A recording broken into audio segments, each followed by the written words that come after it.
Nabi Ibrahim adalah putra dari Azar. Ia dilahirkan di wilayah kerajaan Babilonia yang saat itu diperintah oleh raja bernama Namrud. Namrud adalah raja yang sangat sombong. Raja Namrud juga dikenal sangat kejam kepada siapa saja yang berani menentang kekuasaan dan perintahnya. Pada suatu malam, Namrud bermimpi melihat seorang anak laki-laki yang memasuki kamarnya dan mengambil mahkotanya. Keesokan harinya, ia memanggil peramal yang sangat terkenal untuk mengartikan mimpinya tersebut. Peramal lalu mengartikan bahwa anak yang hadir dalam mimpinya tersebut kelak suatu saat akan meruntuhkan kerajaannya. Namrud pun marah mendengar hal itu. Ia memerintahkan prajuritnya agar membunuh setiap bayi laki-laki yang dilahirkan. Azar, yang istrinya saat itu sedang mengandung, begitu khawatir akan keselamatan bayinya. Ia khawatir bahwa bayi yang ada dalam perut istrinya adalah seorang bayi laki-laki yang selama ini mereka dambakan. Untuk menyelamatkannya, Azar mengajak istrinya bersembunyi di dalam gua yang jauh dari keramaian. Di gua itulah kemudian bayi tersebut dilahirkan dan diberi nama Ibrahim. Agar tidak diketahui oleh orang lain, Azar dan istrinya dengan terpaksa meninggalkan Ibrahim yang masih bayi itu di dalam gua dan sesekali datang untuk melihat keadaannya. Hal itu terus dilakukan hingga Ibrahim tumbuh menjadi anak kecil yang sehat dan kuat atas izin Allah Subhanahu wa Ta'ala. Bayi Nabi Ibrahim dapat hidup dan tumbuh di dalam gua karena pertolongan yang diberikan oleh Allah Subhanahu wa Ta'ala. Ibrahim dapat menghisap ibu jari tangannya sendiri dan keluarlah air susu yang sangat baik. Itulah mukjizat pertama yang diberikan oleh Allah kepada Nabi Ibrahim alaihissalam. Hidupnya yang cukup lama di dalam gua tentu membuat Ibrahim kecil sangat terbatas pengetahuannya tentang alam sekitar. Ketika beranjak remaja, Nabi Ibrahim akhirnya keluar dari dalam gua. Ia begitu terkejut melihat pemandangan alam yang begitu luas dan indah. Di dalam ketakjubannya itu, Ibrahim berpikir bahwa alam yang sangat luas dan indah itu pasti ada yang menciptakan. Maka Nabi Ibrahim melakukan perjalanan untuk mencari keberadaan Tuhan. Ia mengamati lingkungan sekelilingnya, namun ia tidak menemukan sesuatu yang pantas dijadikan Tuhannya. Di siang hari, Ibrahim melihat begitu cerahnya matahari menyinari bumi. Ia berpikir, mungkin matahari adalah Tuhan yang ia cari. Tetapi ketika senja datang dan matahari tenggelam, gugurlah keyakinannya akan matahari sebagai Tuhan. Sampai akhirnya malam datang dan bintang di langit bersinar yang membuat suasana malam menjadi lebih indah dan terang. Nabi Ibrahim pun mulai berpikir, apakah ini Tuhan yang aku cari? Ia menatap bintang-bintang itu dengan penuh rasa bangga. Tapi ternyata ketika malam mulai berganti pagi, bintang-bintang itu menghilang satu persatu. Dengan pandangan kecewa, Nabi Ibrahim melihat satu persatu bintang-bintang itu menghilang dari langit dan berkata, "Aku tidak menyukai Tuhan yang bisa menghilang dan tenggelam." Memasuki malam berikutnya, bulan muncul dan memancarkan cahayanya yang terang. Nabi Ibrahim menduga dan berkata, "Inikah Tuhan yang aku cari?" Maka ketika pagi datang, bulan hilang tanpa alasan seperti yang terjadi pada matahari dan bintang. Nabi Ibrahim pun berpikir, pasti ada kekuatan yang maha besar untuk menggerakkan dan menghidupkan semua yang ada. Dan Nabi Ibrahim pun percaya bahwa hanya Allah Subhanahu wa Ta'ala yang maha mengatur segalanya. Demikianlah kisah Nabi Ibrahim alaihissalam dalam mencari keberadaan Tuhan. Semoga kisah ini dapat membuat kita semakin percaya bahwa hanya Allah Subhanahu wa Ta'ala satu-satunya Tuhan yang Maha mengatur segalanya. Amin ya Robbal 'Alamin.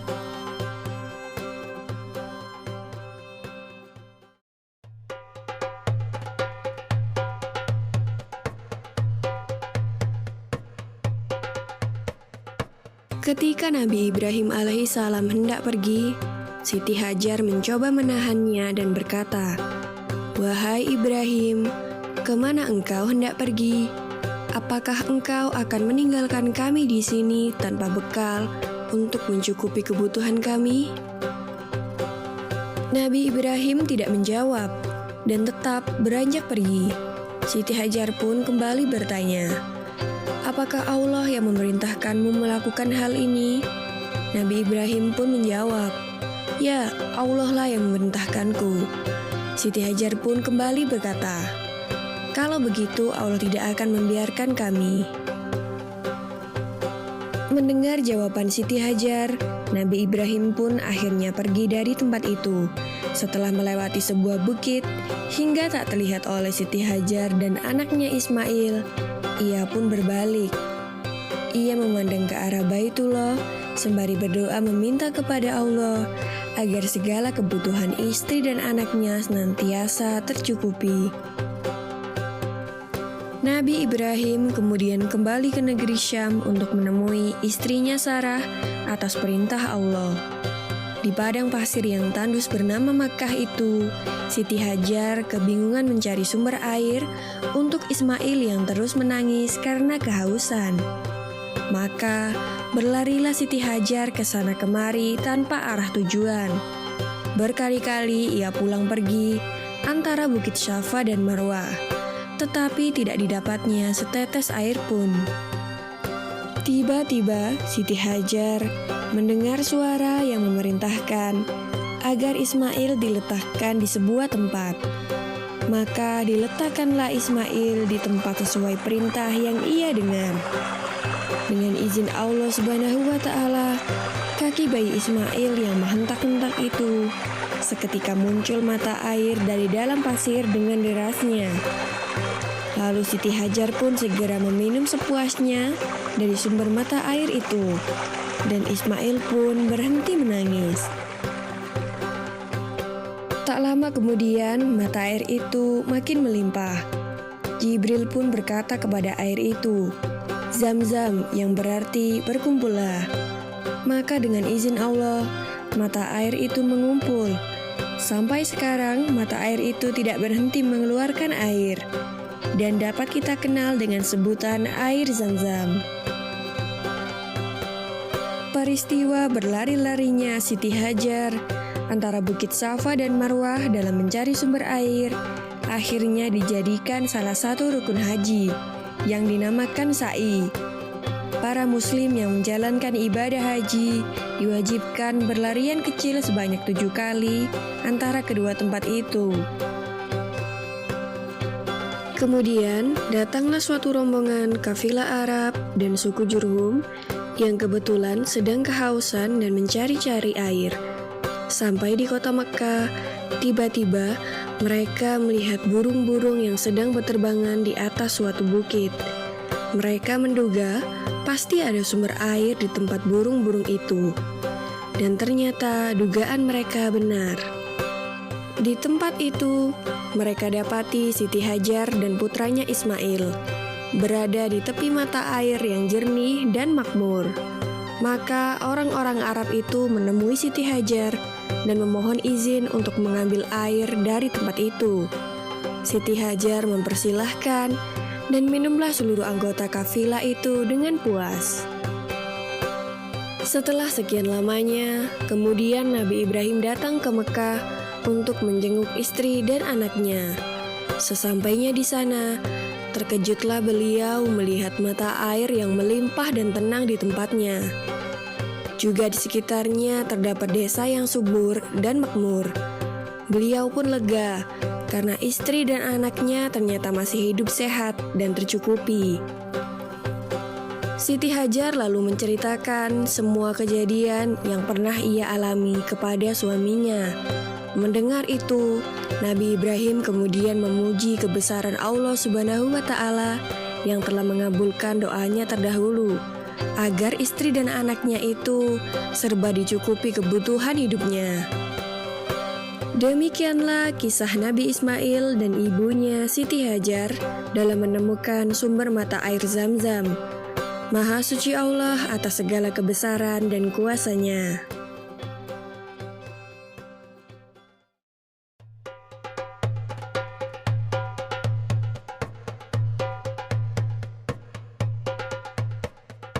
Nabi Ibrahim mempunyai 2 istri. Istri pertama bernama Sarah dan istri kedua bernama Hajar.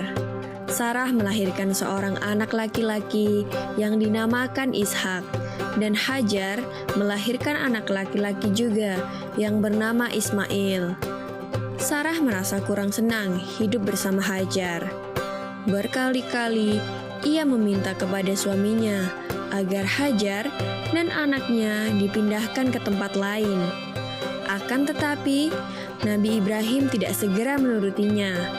Barulah setelah menerima perintah dari Allah, Nabi Ibrahim mengajak Hajar dan Ismail pindah ke Mekah. Ismail yang masih menyusu pada waktu itu terpaksa harus mengikuti kedua orang tuanya menempuh perjalanan yang begitu jauh dan melelahkan. Hajar dan Ismail ditempatkan di daerah padang pasir yang tandus, sunyi, dan terik matahari yang menyengat kulit. Tak ada seorang pun di sana kecuali mereka berdua. Setelah beberapa tahun Nabi Ibrahim alaihissalam meninggalkan anak dan istrinya itu, ia pun merasa rindu. Beberapa kali ia mengirim utusan untuk melihat keadaan anak dan istrinya itu. Dan ketika utusannya mengatakan bahwa anak dan istrinya dalam keadaan yang baik-baik saja, Nabi Ibrahim pun merasa lega. Ternyata kehidupan istri dan anaknya itu diberi serba kecukupan oleh Allah Subhanahu wa Ta'ala. Hajar dan Ismail dianggap sebagai pemilik dan pemimpin di Mekah, karena mereka berdualah yang pertama kali menetap dan bertempat tinggal di sana. Demikianlah Nabi Ibrahim tidak dapat menahan kerinduannya. Ia pun berangkat ke Mekah dan bertemu dengan Hajar dan Ismail di padang Arafah. Anak dan istrinya itu sedang menggembalakan hewan ternak yang cukup banyak. Dalam perjalanan pulang ke Mekah, setelah menggembalakan ternak, mereka beristirahat di Musdalifah karena kelelahan dan akhirnya tertidur. Dalam tidurnya yang sebentar itu, Nabi Ibrahim alaihissalam mendapat wahyu melalui mimpinya. Ia diperintahkan oleh Allah untuk menyembelih Ismail. Anak kesayangannya itu harus dikurbankan sebagai bukti patuhnya Nabi Ibrahim terhadap Tuhannya. Seketika itu juga Nabi Ibrahim terkejut dan berdebar-debar. Tampak begitu beratnya ujian kali ini. Ia pun akhirnya menguatkan hati demi rasa cintanya yang lebih besar kepada Allah Subhanahu wa Ta'ala. Ia juga pada akhirnya memberitahukan mimpi itu kepada Ismail. "Wahai anakku Ismail, dalam mimpi aku diperintahkan oleh Allah untuk menyerahkanmu sebagai kurban, dan aku harus menyembelihmu. Bagaimana pendapatmu, wahai anakku?" kata Nabi Ibrahim. Ismail pun menjawab, "Wahai ayah, sekiranya itu perintah Allah, maka laksanakanlah apa yang telah diperintahkannya kepadamu. Aku akan tetap sabar dan ikhlas menerima cobaan ini." Dikisahkan iblis berusaha merintangi perintah Allah kepada Nabi Ibrahim. Berkali-kali iblis membujuk Nabi Ibrahim agar tidak melaksanakan perintah itu.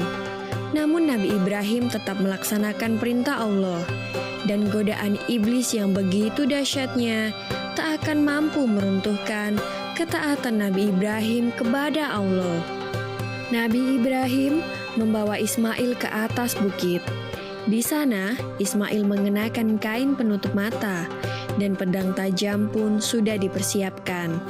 Ketika pedang itu sudah berada di leher Ismail, tiba-tiba tubuh Ismail pun diganti dengan seekor kambing yang gemuk oleh malaikat Jibril. Dengan demikian, selamatlah Ismail dari penyembelihan. Allah Subhanahu wa Ta'ala berfirman kepada Nabi Ibrahim, "Hai Ibrahim, kau sudah melaksanakan perintahku dengan ikhlas. Sebagai gantinya, aku berikan binatang ternak untuk disembelih. Ini adalah cobaan besar bagimu." Peristiwa itu terjadi pada tanggal 10 Dzulhijjah di Mina, dan sampai sekarang dirayakan seluruh umat muslim sebagai hari raya Idul Adha. Dan umat Islam yang melaksanakan ibadah haji juga dapat melakukan kurban di Mina sebagai penghormatan atas Nabi Ibrahim alaihissalam. Demikian kisah Nabi Ibrahim alaihissalam. Semoga kisah ini dapat mempertebal iman kita kepada Allah Subhanahu wa Ta'ala. Amin ya Rabbal 'Alamin.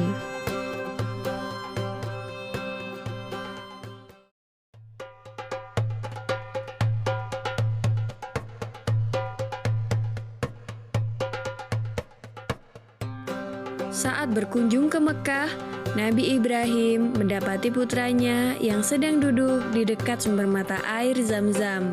Setelah Nabi Ismail melihat kehadiran ayahnya, ia buru-buru berdiri dan menyambutnya dengan hangat. Kemudian Nabi Ibrahim berkata kepada putranya, "Wahai Ismail, sesungguhnya Allah memberiku suatu perintah." Nabi Ismail menjawab, "Jika demikian, lakukanlah apa yang diperintahkan oleh Allah kepadamu, wahai ayahku." Nabi Ibrahim kembali berkata, "Apakah engkau akan membantuku untuk itu?" Nabi Ismail menaati ayahnya. Ia bersama ayahnya mulai memindahkan dan menyusun batu-batu untuk membangun Ka'bah Baitullah. Nabi Ibrahim membangun Ka'bah dengan bantuan anaknya, yaitu Nabi Ismail, hingga sempurna bangunannya. Lalu datanglah malaikat Jibril membawa sebuah batu hitam dari surga yang disebut dengan Hajar Aswad. Ia memberikan batu tersebut kepada Nabi Ibrahim agar diletakkan di salah satu sudut Ka'bah. Setelah menyelesaikan pembangunan Ka'bah, Nabi Ibrahim dan Nabi Ismail berdiri dan berdoa, "Ya Allah, terimalah dari kami amalan kami. Sesungguhnya Engkaulah yang Maha Mendengar, lagi Maha Mengetahui. Ya Allah, jadikanlah kami berdua orang yang tunduk patuh kepada Engkau, dan jadikanlah di antara anak cucu kami umat yang tunduk patuh kepada Engkau, dan tunjukkanlah kepada kami cara-cara dan tempat-tempat ibadah haji kami, dan terimalah tobat kami. Sesungguhnya Engkaulah yang Maha Penerima tobat, lagi Maha Penyayang." Nabi Ibrahim dan Nabi Ismail berdoa kepada Allah untuk kesejahteraan anak cucu mereka. Selain itu, mereka juga berdoa agar Allah mengutus seorang rasul dari keturunan mereka yang dapat menunjukkan manusia ke jalan yang lurus.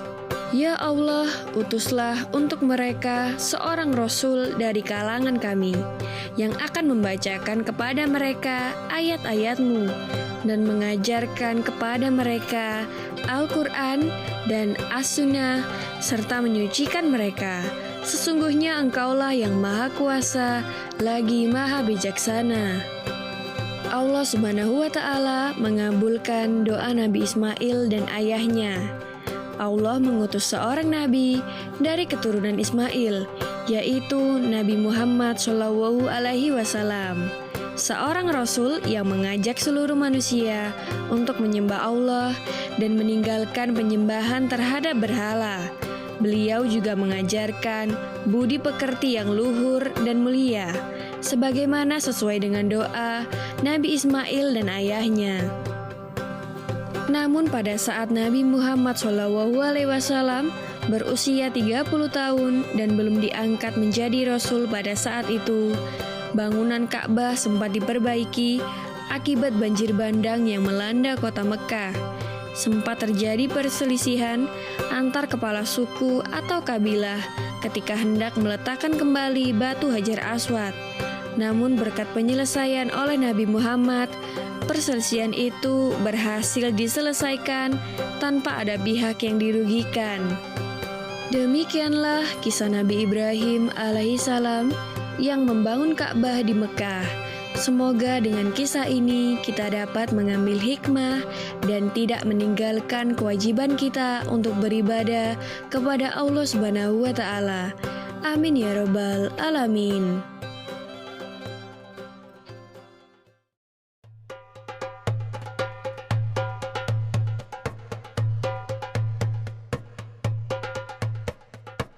Setiap nabi dan rasul diberi mukjizat yang berbeda oleh Allah Subhanahu wa Ta'ala. Mukjizat adalah kejadian luar biasa untuk membuktikan kenabian dan kerasulan. Mukjizat yang diperlihatkan nabi dan rasul disesuaikan dengan kondisi umat pada zamannya. Pada masa Nabi Isa, kaum Bani Israel adalah orang-orang yang sombong. Segalanya dinilai dengan uang, emas, dan hanya memperdulikan urusan dunia. Nabi Isa mendapat tugas untuk berdakwah kepada umatnya yang senang membantah. Karena itu, ia diberi beragam mukjizat dan keistimewaan oleh Allah Subhanahu wa Ta'ala untuk mendukung dakwahnya. Mukjizat yang paling awal terjadi ketika ia masih bayi. Saat itu, ia sudah bisa berbicara secara lancar dengan manusia dewasa. Ia menjawab pertanyaan-pertanyaan dari warga sekitar. Hal tersebut terkait dengan tuduhan kepada ibunya, yaitu Siti Maryam. Mereka menuduh ibu Nabi Isa seorang wanita murahan karena tidak pernah menikah, tetapi bisa hamil dan melahirkan seorang bayi. Dengan tegas, Nabi Isa menyatakan bahwa ibunya tidak pernah bersalah. Ibunya termasuk perempuan yang baik, soleh, suci, dan berasal dari keturunan yang terpandang yang diberkahi Allah Subhanahu wa Ta'ala. Ketika sudah dewasa, kaum Nabi Isa yang pandai berdebat sangat mengingkari adanya ruh dan hari kebangkitan. Oleh karena itu, mereka meminta Nabi Isa untuk menghidupkan orang yang sudah lama mati. Nabi Isa lalu menyanggupinya. Mereka kemudian beramai-ramai menunjukkan sebuah kuburan tua yang tidak jauh dari tempat tinggalnya. Salah seorang pemimpin Bani Israel menantang Nabi Isa dan tangannya menunjuk ke arah kuburan tua lalu berkata, "Wahai putra Maryam, kalau kau memang benar utusan Tuhan, coba hidupkan orang ini. Seperti yang kami ketahui, tubuh orang ini sudah ditimbun tanah beberapa tahun lalu. Kami yakin rambut dan tubuhnya sudah tidak ada karena dimakan cacing. Kamu jangan bermimpi dan berbohong, wahai Isa. Jika kamu bisa, kami akan percaya kepada dirimu dan Tuhanmu." Kata warga lainnya dengan nada sinis meragukan Nabi Isa. "Baiklah, akan aku bangunkan orang ini atas izin Allah Subhanahu wa Ta'ala," jawab Nabi Isa yang terlihat tenang. Nabi Isa kemudian menadahkan kedua tangannya untuk berdoa kepada Allah Subhanahu wa Ta'ala. Kemudian Nabi Isa mulai mendekati kuburan itu dan ia memanggil-manggil penghuni kuburnya. Seketika orang yang sudah mati itu hidup kembali. Anggota tubuhnya tetap utuh dan masih lengkap sama seperti dulu ketika ia masih hidup. Ia juga dapat berbicara dengan orang-orang yang ada di sana, terutama dengan Nabi Isa. Apakah kalian sudah percaya dengan adanya hari kebangkitan atau hari kiamat? Tanya Nabi Isa. Orang-orang Bani Israel tidak ada yang berani bersuara. Mereka semua bungkam dan masih terkejut melihat peristiwa yang baru saja mereka lihat. Lalu salah satu dari kaum itu berkata dengan nada yang berteriak, "Kami masih belum percaya dengan kenabianmu. Coba tunjukkan kehebatanmu yang lain." Nabi Isa pun bersedia dan menanyakan kepada mereka, "Apalagi yang ingin kalian minta untuk membuktikan kenabianku?" Salah satu dari mereka pun berkata, perlihatkan kepada kami cara membuat burung hidup dari tanah liat. Nabi Isa kembali berdoa kepada Allah Subhanahu wa Ta'ala. Selang beberapa menit, ia mengambil tanah liat yang ada di sekitarnya. Tanah itu dibentuk seperti burung, lalu ditiup, dan jadilah burung yang bebas terbang ke sana kemari. Ini merupakan bukti jika ruh itu ada pada setiap makhluk hidup. Sudahkah ini menunjukkan bahwa Allah Subhanahu wa Ta'ala Maha Kuasa? Ucap Nabi Isa, "Kami masih belum percaya kepadamu. Itu semua hanya permainan sihirmu. Dasar kau pembohong," kata para pemimpin kaum itu yang segera meninggalkan Nabi Isa. Demikianlah kisah Nabi Isa yang dapat menghidupkan kembali orang yang sudah meninggal. Semoga kisah ini dapat memperkuat iman kita terhadap adanya hari akhir atau hari kiamat yang benar adanya. Amin ya robbal alamin.